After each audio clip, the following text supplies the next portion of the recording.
বন্ধুরা, আজ নিয়ে এসেছি একটা কেকের রেসিপি নিয়ে। ওরিও বিস্কুট দিয়ে আমি কেকটা বানাবো। এই প্রথমবার আমার ছেলের জন্মদিনের জন্যই আমি কেকটা বাড়িতে তৈরি করছি।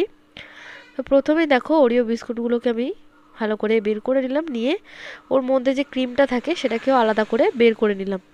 এবার বিস্কুটগুলোকে মিক্সার গ্রাইন্ডারে দিয়ে খুব ভালো করে গুঁড়ো করে নেব। এবার গুঁড়ো চিনি দিয়ে, চিনির পরিমাণটা অল্প দিতে হবে কারণ বিস্কুটে মিষ্টি থাকে। দিয়ে দেব 2 চামচ সাদা তেল। দুধ দিয়ে এবার খুব ভালো করে ব্যাটারটাকে গুলে নেব।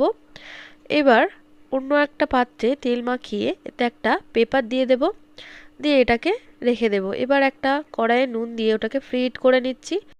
এবার এই ব্যাটারটার মধ্যে ইনো দিয়ে অল্প একটু দুধ দিয়ে ফের ভালো করে মিক্স করে আমি কেকটাকে বসিয়ে দেব।